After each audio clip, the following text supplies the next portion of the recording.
Assalamualaikum warahmatullahi wabarakatuh. Hari ini saya, Dr. Hasanul Arifin dari bagian neurologi atau OMSU akan menjelaskan dan mempraktikkan keterampilan klinis dasar dari pemeriksaan neurologis. Yang pertama kita akan lakukan pemeriksaan yaitu nervus cranialis dan ada 12 nervus cranialis yang akan kita lakukan pemeriksaan mulai dari fungsi sensoriknya, motoriknya, otonomnya dan juga fungsi refleksnya. Berikut akan saya jelaskan mengenai nervus yang pertama yaitu nervus olfactorius dan berlanjut sampai yang ke-12 yaitu nervus hypoglossus. Baik, pemeriksaan nervus cranialis yang pertama yaitu nervus olfactorius atau disebut sebagai nervus untuk penghidu atau penciuman. Nervus olfactorius ini ada syaratnya pemeriksaannya. Yang pertama adalah pasien dalam keadaan sadar dan juga harus kooperatif. Jadi nggak cukup sadar, dia harus kooperatif. Dan juga pasien harus pastikan tidak ada gangguan atau permasalahan di penciumannya. Kalau ada sumbatan obstruksi, kita harus perhatikan dan kita harus singkirkan. Nah, sebelum pemeriksaan seperti biasa, kita sudah melakukan cuci tangan ya dengan 6 langkah. Dan selanjutnya kita akan kenalan dengan pasien. Assalamualaikum. Ya, dengan nama siapa? Aryan. Saya Dr. Hasanul Pak akan melakukan pemeriksaan fungsi penciuman Bapak. Apakah Bapak bersedia? Iya. Baik. Nah, yang kita lakukan pemeriksaan penciuman inilah dengan satu zat berbauan yang cukup familiar. Ada 3, yaitu wangi tembakau, kopi, ya, atau teh, ya. Nah, kita harus juga kenalkan kepada pasien, misalkan yang saya pegang ini adalah bauan dari kopi. Dan kita harus jelaskan ke pasien 3 bauan tadi sebelum kita tes. Tapi sebelum kita tes, kita pastikan dulu daerah lubang hidungnya apakah ada gangguan penciuman atau tidak. Maksudnya apakah ada obstruksi atau tidak.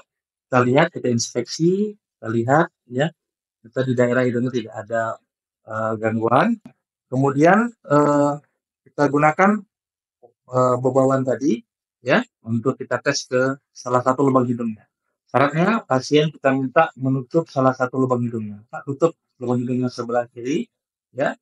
Nah, ini kita kenalkan dulu pasien wangi. Pak, ini wangi apa, Pak?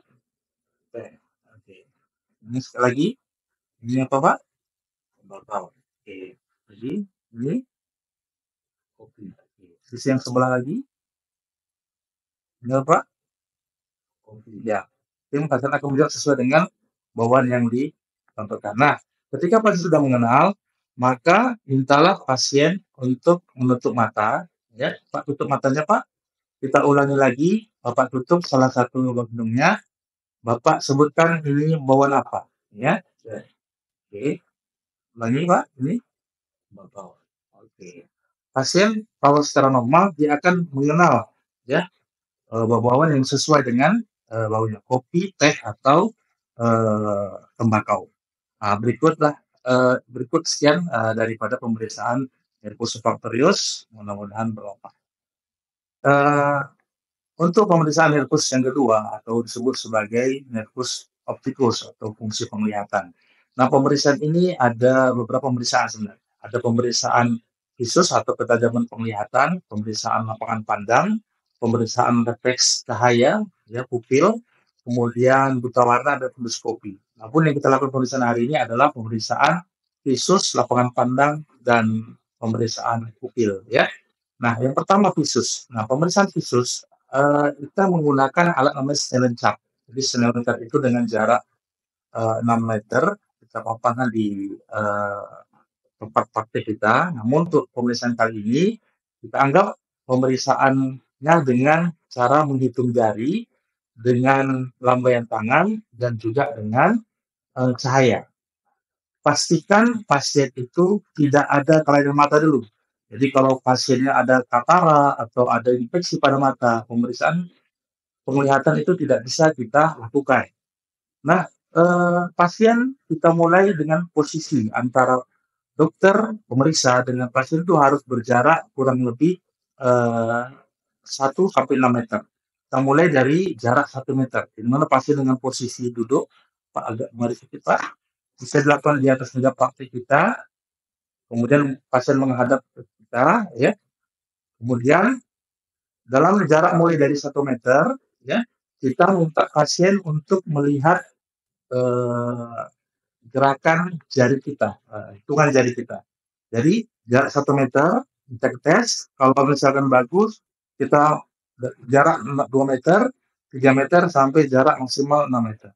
Nah, kita mulai dari jarak 1 meter dengan hitungan jari, di mana kita pastikan dulu mata mana yang kita lakukan pemeriksaan. Kalau mata yang sebelah kiri, maka kita minta pasien, Pak tutup mata sebelah kiri, oke. Bapak lihat ke depan. Nah, kemudian kita minta pasien mengatakan, ini berapa Pak? 3. 3. Kalau jarak 1 meter, dia bisa melihat 3, berarti fisusnya masih bagus, 1/60. Ya. Kalau misalkan jarak 1 meter dia tidak bisa dari, kita mundur lagi 1 meter lagi, berarti 2 meter. Tes saja seperti hal yang sama, kemudian sampai batas mana pasien itu tidak bisa melihat. Nah, kalau pada kasus ini, Pak, dia Pak, sebutkan Pak, coba tutup mata sebelah lagi, ini berapa Pak? Pak. Misalkan pasien ini benar. Kalau pasien salah menyebutkan, kita tidak perlu lagi mencoba ke jarak yang selanjutnya. Maka kita beralih kepada tes, sensornya tes dengan lambaian tangan. Pak, ini apa gerakan tangan saya? Oke. Arah mana Pak? Kiri kanan. Ini normal. Berarti visionnya ya 1/300. Ya. Nah, kalau misalkan sama seperti tadi, ya, kalau misalkan dia tidak bisa melihat, kita mundur lagi ke 2 meter sampai 6 meter. Ya. Kalau misalkan dalam 1 meter, dengan lambaian tangan pasien tidak bisa melihat, maka kita langsung beralih ke pemeriksaan cahaya. Pak, nampak ini? Ya, ini? Ya, oke. Kalau ini? Ya. Kalau misalkan seperti ini, tidak ada, Bapak lihat ada cahaya atau tidak? Ada ya. Kalau ini Pak? Ya. Kalau ini? Tidak ada ya. Kalau ini? Kalau dia bisa melihat cahaya, maka itu visusnya 1/tak terhingga. Nah, kita coba lagi nanti ke berikutnya. Nah, itulah pemeriksaan dari visus atau daya penglihatan. Ya. Kemudian selanjutnya, dari fungsi nervus opticus, kita lakukan pemeriksaan namanya lapangan pandang. Ya. Jadi pemeriksaan lapangan pandang ini ada 3 sebenarnya. Ada konfrontasi, kampimeter, dan perimeter. Yang kita lakukan adalah konfrontasi. Nah, pastikan pasien itu jarak antara dokter dengan pemeriksa itu bisa 50 cm atau jarak 1 meter. Ya. Nah, fokuskan pada mata sebelah mana yang kita periksa, yang kanan atau yang kiri. Kemudian tutuplah mata yang tidak periksa, Pak tutup mata sebelah kiri. Oke. Kemudian dengan gerakan jari dari atas, ya, 4 kuadran, atas, bawah, kanan, kiri. Jadi pasien berhadapan dengan dokter, kemudian sama-sama kita menutup mata sesisi, kemudian dengan jari tangan pemeriksa dokter, ya, ini dilakukan gerakan menuju dari arah perifer ke sentral, mulai dari potongan atas, kanan, kiri, dan bawah, ya. Minta pasien tetap melihat dokternya, Pak lihat saja mata saya. Kemudian ketika nanti saya ada gerakan tangan saya, ketika Bapak bisa melihat tangan saya, Bapak bilang, ya terlihat, ya, oke. Jarak paling jauh, ya. Kemudian Bapak kita gerakkan ke arah eh, tengah, ya. Baik, oke Pak, terlihat. Tangan saya bergerak atau tidak Pak? Bergerak ya, oke. Kemudian dari atas, oke, terlihat bergerak atau tidak Pak? Terlihat, oke. Kemudian dari bawah, oke, oke, bergerak, oke. Kemudian dari sisi selanjutnya, Bapak nampak jari saya? Kalau nggak nampak, bilang nggak nampak. Kalau nampak, bilang nampak. Ini, nampak? Bergerak atau tidak? Oke. Berarti lapangan pandang pasien bagus. Jadi kita periksa sisi sebelah kanan dan juga sisi sebelah kiri. Nah, kita lihat visual defect atau ada atau tidak. Ya. apakah sisi sebelah kanan pasien tidak bisa melihat, dan pastikan kita harus dalam keadaan visus yang baik juga pemeriksaan. Baik, selanjutnya yang kita lakukan pemeriksaan nervus opticus adalah pemeriksaan pupil. Namun pemeriksaan pupil nanti kita gabung dengan pemeriksaan nervus 3, 4, dan 6. Mungkin itu sekian dari saya untuk pemeriksaan nervus opticus. Baik, untuk selanjutnya kita lakukan pemeriksaan gerakan bola mata yang itu masuk dalam pemeriksaan 3 nervus cranialis, nervus 3, nervus 4, dan nervus 6. Nah, nervus 3, nervus 4, nervus 6 ini ya kita lakukan pemeriksaan gerakan bola mata, kemudian kelopak mata, dan juga sekalian kita lakukan pemeriksaan pupil, akomodasi, sekaligus juga refleks cahaya. Ya. Nah, pemeriksaan pertama adalah pemeriksaan gerakan bola mata. Jadi, pemeriksaan bola mata ini adalah kita usahakan pasien itu dengan panduan kita, matanya dapat bergerak atas bawah, kanan kiri, dan ke tengah dan ke atas. Ya. Dengan landasan arahnya adalah dengan huruf H. Ya. Nah, mintalah pasien untuk melihat ke pemeriksa. Bapak lihat saya, Pak, nanti tangan saya ini, Bapak lihat tangan saya, Pak, terlihat, Bapak ikuti gerakannya kemana, ya, tapi kepalanya jangan bergerak, ya, baik, ya, Pak, ke sisi kanan pasien, sisi kiri pasien, atas, bawah, ya, saya ulangi, kita mulai, kanan pasien, bisa atas, bawah, kemudian kembali lagi, kemudian ke sisi kanan pasien, atas, dan bawah. Lihat gerakan mata pasien. Ya. Kalau misalkan gerakan mata ke arah atas, maka ini fungsi dari musculus rectus superior ini baik. Dan kita lihat dua-duanya mengarah ke atas.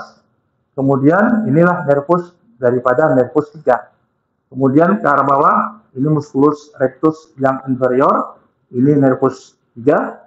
Kemudian arah sebelah kiri pasien, mata sebelah kiri musculus rectus lateral yang dipasarapi oleh nervus 6, baik.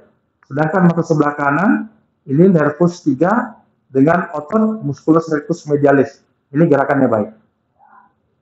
Nah, ada lagi 2 otot yang harus kita periksa dari mata, yaitu gerakan pasien untuk melihat ke atas bagian dalam. Ya. Ketika matanya bergerak dari ke atas dan ke arah dalam, itu musculus obliquus inferior, itu nervus, namanya nervus 3. Nah, kemudian Pak lihat ke bawah nih, Pak. Nah, matanya melihat ke bawah, arah bawah bagian dalam, itu nervus trochlearis melalui musculus rectus obliquus superior. Nah, dengan gerakan bola mata ini kita lihat apakah ada kelumpuhan berapa otot mata dan apa ada kelemahan berapa saraf mata tadi, nervus 3, nervus 4, dan nervus 6. Terus selanjutnya kita lakukan pemeriksaan yang namanya pemeriksaan kelopak mata. Nah, kemudian kita lihat ya dari pasien tadi kelopak mata pasien. Ya. Apakah kelopak matanya simetris? Apakah kita bisa lihat dari gerakan kelopaknya ini membuka menutup matanya baik? Pak, coba tutup mata, Pak. Nah, fungsi menutup mata ini adalah fungsi senar nervus 7, ya. Sedangkan membuka mata itu cuma buka mata, Pak. Nah, kelopak mata terangkat itu nervus 3. Jadi ketika pasien bisa membuka kelopak mata ke atas, berarti nervus 3-nya bagus. Dan kita pastikan apakah ada ptosis atau ketidakmampuan mengangkat kelopak mata. Nah, selanjutnya pemeriksaan pupil. Nah, pemeriksaan pupil ini kita lihat pupil pasien, ya. Pupilnya apakah diameternya baik? Mungkin bisa kita lakukan sambil melakukan pemeriksaan refleks cahaya, ya. Kita lihat pupilnya kanan kiri, ya. Kanan kiri. Kita lihat besarnya apakah sama, ya. Diameternya normal 3 mm kanan kiri. Apakah dia ada perbedaan? Apakah anisopor atau isopor? Kalau anisopor itu anisopor berarti ada perbedaan lebih 2 mm, ya. Apakah ketika di sini ada meiosis? Apakah dia midriasis? Melihat membesar lebih dari 5 mm atau meiosis lebih kecil dari 2 mm. Nah, kita bisa melakukan juga berdasarkan refleks cahaya. Ya, refleks cahaya bisa direct, indirect. Direct adalah secara langsung. Kita center matanya ke sisi yang kita lakukan penyedaran dengan pale light, kita langsung lihat daripada refleks cahaya. Ada nggak? Positif dengan positif jika ada meiosis. Untuk yang indirect, kita lihat sisi yang tidak kita center sebelahnya, kita hanya lihat yang tidak kita center, apakah dia ikut meiosis atau tidak. Normalnya dia akan ikut juga meiosis. Nah, mungkin itu daripada pemeriksaan dari refleks cahaya. Ada satu lagi, refleks akomodasi. Nah, refleks akomodasi ini, kita minta pasien itu untuk melihat jari kita. Pak, lihat jari saya, Pak. Bapak ikuti gerakan jari saya. Kemudian jadi pemeriksa mendekati ke pasien, ke hidung pasien. Lihat terus, Pak. Kita lihat positif dikatakan normal apabila matanya ikut bergerak ke arah dalam, yang kanan dan kiri. Kemudian pupilnya yang tadinya normal, dia akan melakukan miosis, ya, atau pengecilan. Ya, oke, Pak. Oke. Baik, itulah pemeriksaan nervus 3, 4, dan 6. Baik, untuk pemeriksaan nervus yang kelima atau disebut nervus trigeminal. Nervus trigeminal ini ada fungsi sensoriknya, ada motorik, dan juga ada refleks. Nah, untuk sensorik, yang kita lakukan adalah kita harus mengetahui terlebih dahulu bahwa sensorik nervus 5 itu, ya, itu terbagi 3 cabang. Cabang optalmik, cabang maksila, sama cabang mandibula. Nah, kita lakukan beberapa pemeriksaan sensorik, yaitu pemeriksaan nyeri, pemeriksaan suhu, atau pemeriksaan sentuhan halus. Kita ambil salah satu saja, sentuhan halus dengan kapas, ya. Nah, pasien kita minta untuk memejamkan mata, kemudian nanti minta pasien apakah terasa saya laba atau tidak, ya. Kalau terasa, bilang terasa, kalau enggak, diam saja. Oke. Nah, kita periksa mulai dari yang atas. Terasa, Pak? Terasa? Oke. Ini sisi sebelah kiri. Dan kita juga periksa sisi yang sebelah kanan.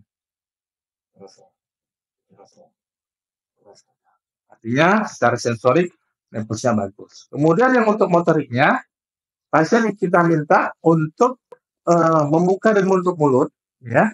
Kita lakukan pemeriksaan muskulus mengunyahnya, masseter sama muskulus temporalis, ya. Kita minta pasien untuk membuka mulut, Pak, teraba, oke. Lagi, Pak, buka mulut, teraba, lagi, oke. Coba gigit squat-squatnya, Pak. Gigit squatnya, Pak. Rasa kontraksi dari muskulus yang namanya muskulus temporalis dan muskulus masseter. Ini menandakan fungsi motorik nervus 5 itu dalam keadaan baik. Selanjutnya, kita lakukan pemeriksaan refleks. Jadi refleks nervus 5 ini ada 3. Ada refleks kornea, ada masseter, dan refleks bersin, ya. Namun yang umumnya kita lakukan pemeriksaan adalah refleks kornea, di mana kita lakukan sentuhan dengan kapas yang halus, ya. Tidak boleh dengan sesuatu yang tajam, di daerah yang namanya kornea. Jadi kalau daerah kornea itu daerah hitam mata, bukan di tengah, bukan pupil, daerah di atas iris, maaf ya, kornea itu di permukaan yang ada daerah irisnya di atasnya, ya. Nah, itu kita lakukan yang namanya sentuhan di situ, ya. Nah, bukan di skleranya, bukan di daerah tengah pupilnya, atau bukan di daerah kelopak matanya. Oke, Pak, kita minta pasien melihat ke salah satu sisi. Pak, coba lihat jari saya ke arah sini. Kemudian kita tentukan kapas halus. Nah, kalau ada kedipan mata, kelopak mata tertutup, berarti fungsi refleks korneanya normal, ya. Oke, baik. Berikut, ya, pemeriksaan dari yang saya katakan post trigeminus, ya, yang fungsi sensorik, motorik, dan juga refleks. Baik, para mahasiswa-mahasiswi ekonomi sekalian, saya akan lanjutkan untuk melakukan pemeriksaan yang namanya nervus facialis. Ini nervus yang paling kompleks dan paling banyak pemeriksaannya. Ada fungsi motoriknya, ada fungsi sensoriknya, ada fungsi sensorik terbagi dua lagi, yang khusus yang umum, ada fungsi fisiomotoriknya atau parasimpatisnya, dan juga ada fungsi refleksnya. Kita mulai dari pemeriksaan motoriknya. Nah, motoriknya kita lakukan pemeriksaan beberapa otot yang dipersarafkan oleh nervus facialis. Ada frontalis, ada musculus orbicularis oculi, ada musculus yang nama orbicularis oris. Untuk yang frontalis, kita minta pasien nanti mengikuti. Jadi agar lebih mudah pemeriksaannya, kita praktikkan minta pasien mengikuti. Pak, Bapak lihat saya, Bapak ikutin gerakan saya ya. Oke, kita minta pasien untuk mengangkat alis, kita praktikkan. Oke, muskul frontalisnya bagus, ada. Kemudian mengangkat alis, ada. Ya, berarti masih bagus. Pak, coba Bapak menutup mata. Oke. Fungsi menutup mata itu nervus 7. Ingat, fungsi membuka mata nervus 3, fungsi menutup mata adalah nervus 7. Kemudian minta pasien itu untuk mengebukkan pipinya. Oke. Kemudian mencucu. Kemudian menyengir. Oh, ya. Bisa juga kita lakukan cuma mengebukkan pipi, Pak. Kemudian kita lakukan tekan. Kalau ada kebocoran salah satu sisi, berarti ada kelemahan ya nervus sesisi daripada wajahnya ya. Itu daripada fungsi motorik nervus facialis. Kemudian untuk fungsi fisiomotor atau parasimpatis, ini yang kita nilai dari kelenjar lacrimalis, air mata, kelenjar air liur, dia yang sublingual ya, atau kelenjar mukosa di mulut atau di daerah hidung. Tapi umumnya kita bisa lihat dari kelenjar matanya, apakah kering atau lakrimasi berlebihan, kita lihat ya. Memang ada pemeriksaan khusus tes screamer, tapi tidak kompetisi, tidak harus kita lakukan pemeriksaan karena dia menggunakan lakmus dan didiamkan selama 5 menit pada lakmusnya basah atau tidak. Tapi ini kita sederhana, kita lihat saja, buka mulutnya Pak, kita lihat mukosa daripada mulutnya, hidungnya apakah kering sekali atau basah. Yang normalnya dia pasti ada cairan ya, basah misalnya ya, tidak sekret yang berlebihan. Itu pemeriksaan visoromotorik atau parasimpatis. Kemudian fungsi sensorik. Fungsi sensorik daripada nervus 7 itu ada fungsi pengecapan. Jadi pasien kita lakukan tes pengecapan pada lidahnya, 2/3 lidah bagian depan itu nervus 7, 1/3 bagian belakang itu nervus glosopharyngeus. Ya, mintalah pasien untuk menjulurkan lidahnya nanti, atau kita bisa menariknya dengan tangan kasar. Kemudian kita lakukan pengetesan dengan berbagai rasa. Jadi rasa yang kita pakai itu ada rasa ya asin ya, dengan garam ya, dengan garam, ini sudah ada labelnya ya, dengan garam ya, manis gula, kemudian dengan yang asam yaitu cuka ya. Jadi 4 rasa ini, sebenarnya satu lagi pahit. Pahit ini untuk menilai nanti nervus sensorik nervus glosopharyngeus yang 1/3 bagian belakang lidah. Nah, pasien nggak boleh menyebutkan rasanya, hanya memberikan kode atau menulis di sari kertas. Jadi pasien kita ajarkan, Pak, nanti kalau saya akan melakukan pengetesan pengecapan, kalau rasa manis jempolnya gini Pak, kalau rasa asam jempolnya tunjuk gini Pak, kalau rasa asin 3 ya, ingat ya, kalau ini manis, ini asam, ini asin, nah, kalau pahit yang 4. Tapi pemeriksaan pahit nggak kita lakukan, nanti itu di pemeriksaan glosopharyngeus. Tapi boleh saja sekaligus kita lakukan pemeriksaan. Ya. Pasien diminta untuk memejamkan mata, kita ambil kasar, ya. Kemudian mintalah pasien untuk menjulurkan lidahnya. Kemudian kita lihat dulu tes kita. Oke. Pasien tidak boleh melihat dari apa yang dites, ya. Pak, keluarkan lidahnya Pak, boleh? Izin ya Pak ya. Boleh ya Pak, saya pegang lidahnya Imam ya Pak. Lagi Pak. Oke. Nah, kemudian kita teteskan. Ini pasien tidak tahu. Anggaplah ini rasa asin ya, rasa asin di bagian samping kanan dan samping kiri depan. Oke, Pak, apa rasanya? Ketika asin dia akan menyebutkan dengan kode. Nah, kalau sesuai dengan peta hijau tadi, ya hasil di bagian depan kanan kiri, kalau manis di bagian depan, kalau pahit bagian paling belakang, kalau dia asam di bagian belakang kanan kiri, kalau sesuai dengan itu berarti fungsi daripada sensoriknya masih baik, ya, daripada nervus 7. Kemudian kita lakukan pemeriksaan refleks daripada nervus 7. Refleksnya itu ada yang dikenal dengan refleks stapedial, ya. Stetoskop kita mungkin. Oke, anggaplah ini ada stetoskop kita. Refleks stapedial ini adalah refleks yang sederhana. Kita untuk menilai daripada fungsi refleks nervus 7 di tulang pendengaran, stapedius. Jadi pasien kita pasangkan, maaf ini karena ada mikrofon, kita anggaplah yang terpasang di liang telinga pasien, ya. Ini ya, kurang lebih ya. Ini karena ada mikrofon jadi nggak mengganggu, ya. Kemudian, tapi ingat ya, bukan dia si liang telinga ya, ini hanya saya memperagakan. Kemudian kita ketukkan dengan jari kita di daerah stetoskop bagian belnya. Nah, normalnya pasien akan mendengarkan seperti biasa. Tapi ketika ada sesuatu yang lebih keras ke satu sisi, kemungkinan ada kelemahan atau kelumpuhan pada nervus 7 sehingga nervus tulang pendengar stapedius itu dia bisa meredam suara. Kalau dia sisi kanan yang keras, berarti ada suatu masalah nervus 7 yang sebelah kanan ya, sesisi ya. Baik. Untuk selanjutnya yang kita lakukan pemeriksaan dari nervus cranialis yaitu nervus acousticus atau nervus pendengaran atau disebut vestibulocochlearis ya. Jadi ada dua fungsinya, fungsi pendengaran dan juga fungsi keseimbangan.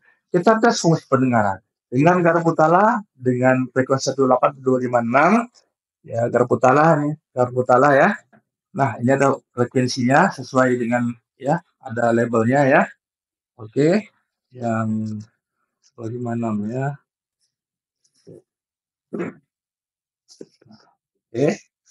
Baik. Nah, garpu tala ini ya, kita lakukan 3 pemeriksaan pendengaran yaitu dengan fungsi Rinne test, Weber test, Schwab.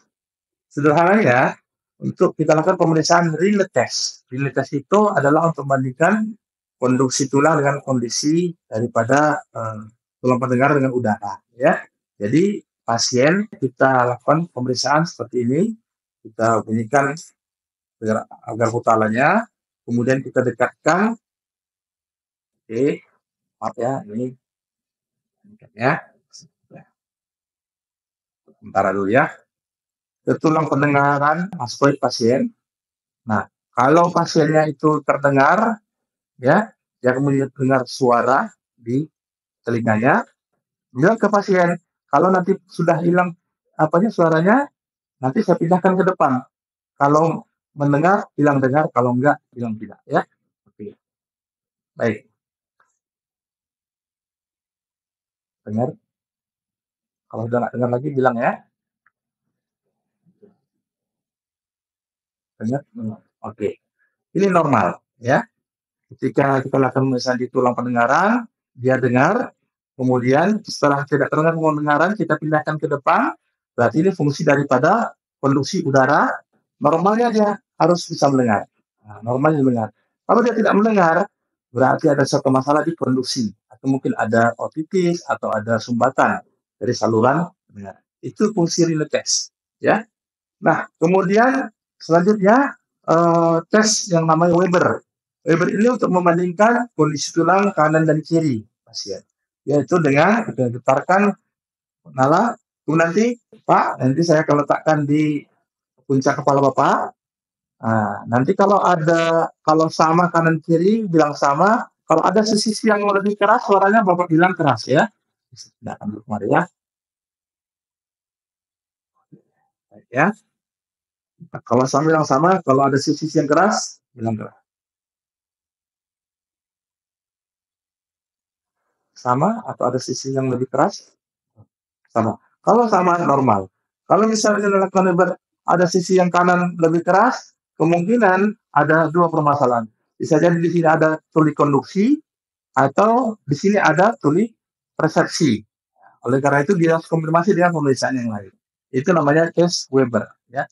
Kemudian tes Schwab membandingkan ya, fungsi pendengaran si pasien dengan kita. Pastikan kita normal dulu, ya. Jadi kita getarkan nanti garpu tala kita, ya. Nah, kalau sekiranya terdengar, ya, dan kita bandingkan dengan pasien, kalau sama-sama dengar atau tidak ada mendengar lagi, berarti normal, ya. Itu fungsi tes wabah. Kemudian tes keseimbangan dari nervus 8. Nah, itu ada dua, ya. Tapi yang kedua ini tumpang tindih bisa ke tes koordinasi cerebellum. Yang pertama tes kalori, keseimbangan dari nervus, yaitu kita masukkan, ya, air dingin atau air hangat ke telinga pasien, ya. Misalkan dengan squid, ya. Kalau ini squid, ya. Kalau ini squid, misalkan ini squid, ya. Nah, kemudian kita isi dengan air panas dengan suhu 48 derajat, jangan yang mendidih, ya. 48 derajat, kalau dingin 30 derajat. Kemudian kita masukkan selang banyak 20 cc. Kemudian kita masukkan ke salah satu telinga pasien, atau misalnya telinga sebelah kanan. Kita masukkan cairan, kita lihat gerakan bola matanya. Kalau kita masukkan hangat, maka gerakan bola mata menuju ke arah hangat. Kalau kita masuk air dingin, dia akan menjauh daripada gerakan bola mata ke arah dingin. Jadi kita masukkan air hangat, bola matanya ke arah air hangat kembali. Arahnya berarti itu normal fungsinya, ya. Nah, namanya pulse warm similar, ya.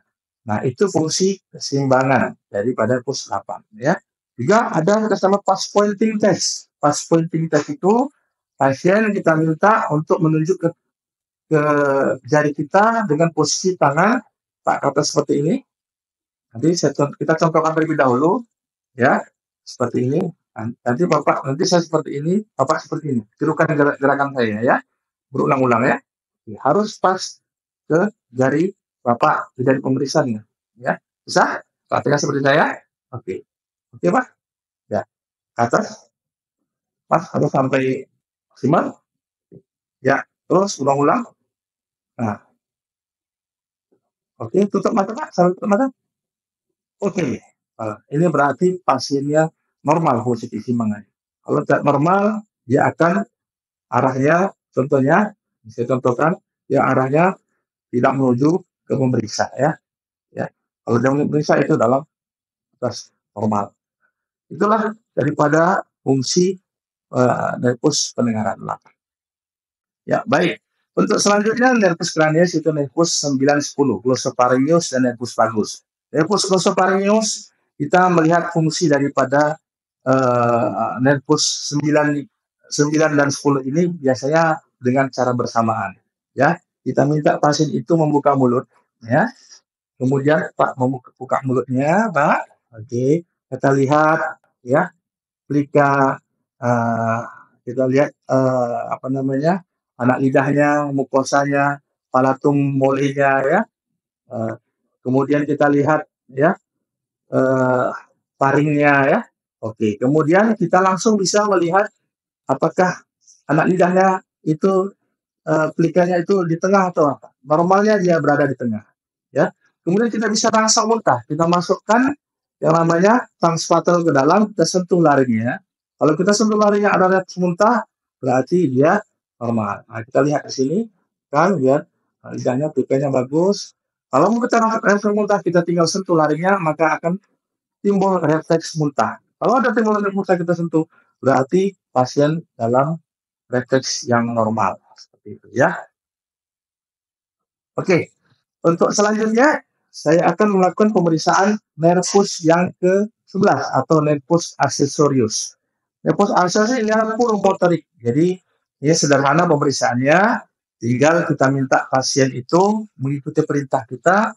Fungsi daripada mengangkat bahu itu nervus trapezius. Pak, angkat bahunya, Pak.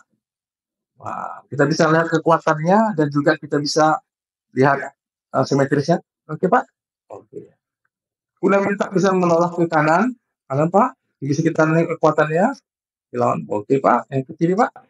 Ini musculus sternocleidomastoideus. Ini daripada fungsi motorik nervus yang ke-11 accessorius.